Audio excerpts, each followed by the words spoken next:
ক্ষতিগ্রস্ত কি আমরাই একাই হব না ভারতও হবে?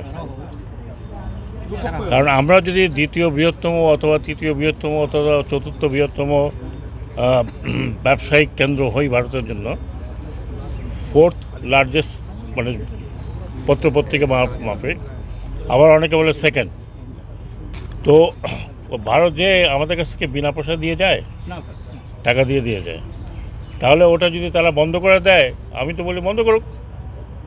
গরু তো বন্ধ করেছিল, তো গরু আমাদের দেশে কি এখন না আমরা গরু খাই না?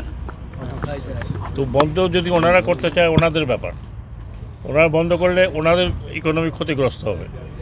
এইটার সাথে হাজার হাজার লক্ষ লক্ষ লোক জড়িত, ওই পারেও লক্ষ লক্ষ লোক এই পারেও জড়িত। পলিটিক্যাল বিষয় ওগুলো পলিটিক্স ওনারা করছেন, কিন্তু আমি মনে করি না ব্যবসায়ীরা কখনো এটা সাপোর্ট করবে। এত বড় একটা বাজার, সেই বাজারকে নষ্ট করবে বলে আমার মনে হয় না। হ্যাঁ, কাজেই একদিন দুই দিন অবরোধ আমরাও তো করি মাঝে মাঝে, তো পলিটিক্যাল অবরোধ করতেছে করুক, এটা নিয়ে তা আমাদের চিন্তা করার খুব কারণ নাই। কারণ ওনাদের বেশি খরচ আমাদের থেকে। 52 বছর বাংলাদেশে আপনি কখনো শুনেছেন যে অল পলিটিক্যাল পার্টি এক জায়গায় বসে কথা বলেছে? আপনিও শোনেন নাই, আমার বয়স বেশি হয়েছে, আমি দেখিও নাই। আমরা সবসময় বলেছি যে জাতীয় যে কোনো সংকটকালীন সময় অথবা একটা নির্ধারণ করতে হবে একটা পথ, সেটার সময় সব দল মিলে, কারণ আলটিমেটলি রাজনীতিবিদরা দেশ চালাবেন, আজকে হোক কালকে হোক পরশু হোক চালাবেন। সেই জায়গাতে যদি রাজনীতিবিদদের মধ্যে ঐক্যমত না হয়, তাহলে জাতীয় যে পথ নির্ধারণ করার কথা সেটা তখন এলোমেলো হয়ে যায়। এক দল একরকম বলবে, আরেক দল অপোজ করবে।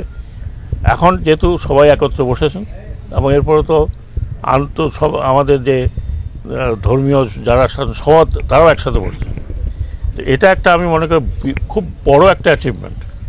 এটা একটা উদাহরণ যে যদিও জাতীয় কোনো বিষয় হয় যেটা এফেক্ট করবে সবাইকে, সেটা নিয়ে সবাই মিলে আলোচনা করে একটা রাস্তা বের করে, আমার মনে হয় যে এটা একটা এক্সাম্পল হয়েছে।